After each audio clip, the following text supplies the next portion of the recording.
eloko na koloba edino image film we continue kaka frappé bango na film edino image elona osenga yo chikote bango edino image banza sango ya Congo edino image edino image edino image edino image edino image edino image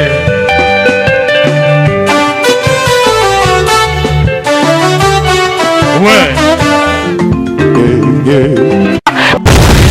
Oui, bonsoir. Je reviens encore vers vous pour nous représenter Bino et là on a Bino la Sika, l'endroit du moment où on s'est retrouvé avant Bamoyi et Banda, si Bamoyi et Robanda.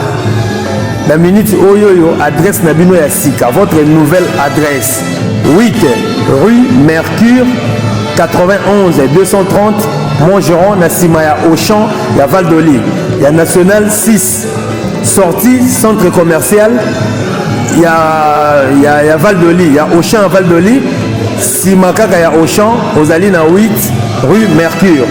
Ezali staff Nanga ya Sika, Oyo Boyebi, ya Bino, de Pongo, bijou de Pongo, staff Nebo Moni Otoza na Kati, Ezape na Libanda, Bazo Tumbataba sur place, Lokola Mamali les Ananou, Awa Toza na Kata Salle, au commandé Tabano Batumbi Libanda, au Koti, au lait, tranquille.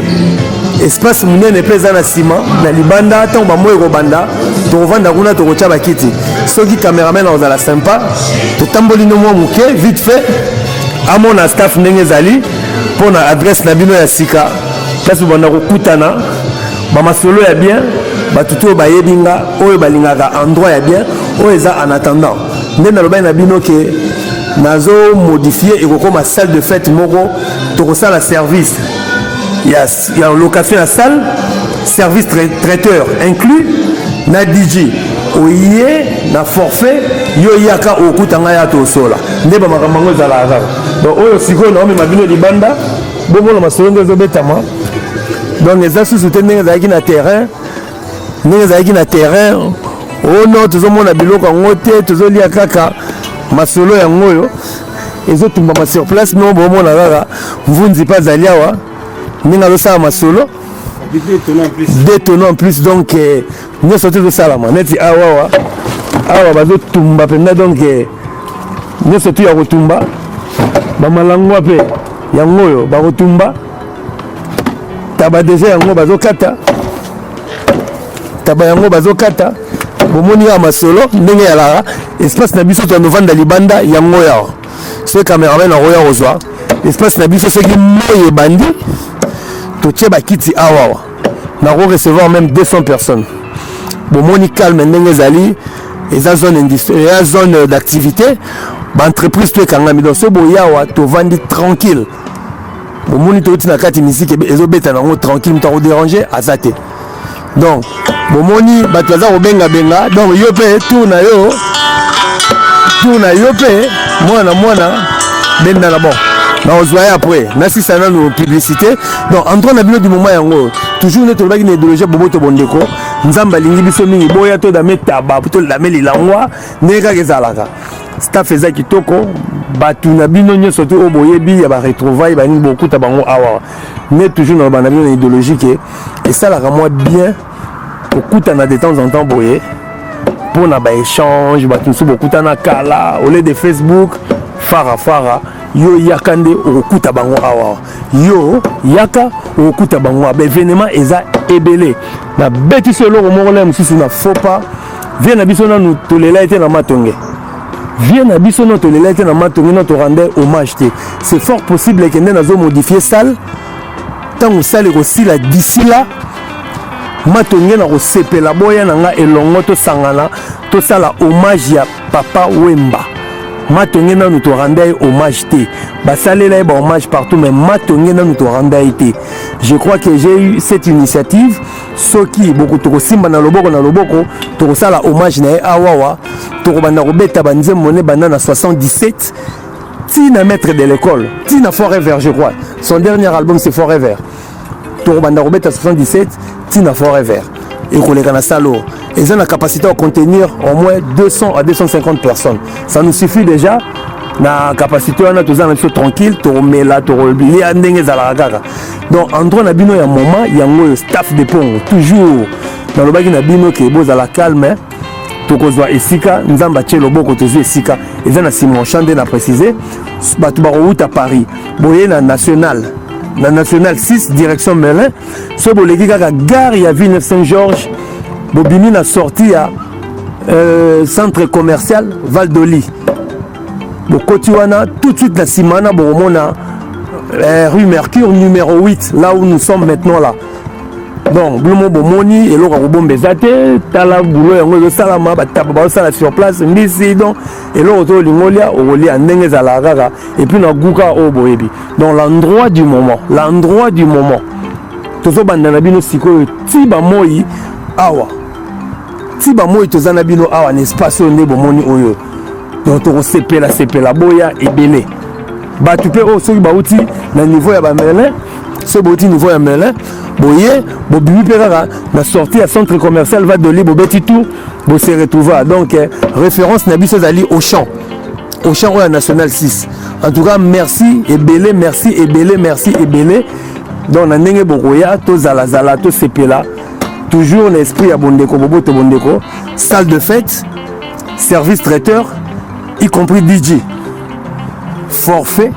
Bah c'est les bino là musu bosala ba fête oza ki sale côté yo oke ko luka traiteur côté kuna o bengi DJ côté kuna et sali yo ba combien nga na chango nyo surtout en forfait salle de fête service traiteur DJ na kangelo forfait yo yaka kaka na masanga na yo na ba invité na yo au coût à service traiteur ya qualité en plus c'est notre spécialité c'est plus de grillade. Tout ça le grillade ya ba bilo retour au sepela na ngo grillade oyo pe sengaka oyo kota na ba four ba nini tout to ça lelo ya qualité yo yaka o kutanga yawa to solo la ndenge to lobikaka. Donc d'ici là salle ba modification mike zali bokomo na la pub. Donc ça les ans ba 200-250 personnes ba anniversaire ba mariage et tout c'est bien disponible pour vous. Boya toujours bijoux de Pongo. Faites-moi confiance et vous serez bien servi. Merci beaucoup. Dans le but, nous sommes dans la salle et ça juste pour la précision. Donc place dans le but, bino qui barobuka, awawa, escalier et olongwa. Partout nous surtout bazobuka comme ça et comme salle mobimba. Donc espace est à la vision, est à la très ouverte. Donc bon ça va travaux surtout awa barobuka côté comme ça salle mobimba. Comme ça. Ma décoration, ma camouflage surtout est changé. Oh, ils ont juste provisoirement le rôle là. Et bandi les lots, bon, mon arabe, genre, bah, quitte n'est à la activité, monsieur Zalakia. Biso to yeka juste pour la remarquer tampon. Après, biso to ça là, on a image na biso. Ça les alaki toko ya ba luxe bolingaka, décoration bolingaka et aux ala, nena lobby, ils ont la capacité à 200-250 personnes. Donc tout ça va se passer ici. Donc je compte sur vous. Bientôt, quand vous allez aussi là, numéro, je crois que vous en avez, c'est toujours le même. Pour avoir contact, on peut réserver deux maintenant. Pour tout ça, déjà dans la réservation à Batunia, c'est juillet, août, septembre, tout ça dans la réservation. Mon numéro c'est 07 78 26 06 86. Donc je crois que j'ai bien précisé le numéro. Donc Bobenga, vous savez les réservations d'ailleurs, car toujours n'a aidé dans le lobby, et Zali forfait. Service traiteur, salle, na DJ. Musique écoute OET. Professionnel Ezali. Un équipement professionnel, DJ professionnel, animé le soirée. Merci beaucoup encore une fois. Balobi, Panza Sango ya Congo et dit nos images. Et dit nos images, Panza Sango ya Congo. Karine Mwadi Azolanda Siko en direct de Canada. Balobi j'ai kitoko parce que quand des amakasi toke Panza Sango ya Congo Bapanza basango basuka na nzela Nzambe Bapanza basango basuka na nzela Nzambe Jenny la cible masuka na nzela te Nzambe Karine Mwadi asuka na nzela te Nzambe Mwambuye lele Mwambuye lele Lege Bela mambo iwani baja Bauzubila mujindungwelelele Panza sango ya Congo Je kitoko. Merci, merci, merci. Edino image Panza sango ya Congo Edino Image Edino Image Edino Image Edino Image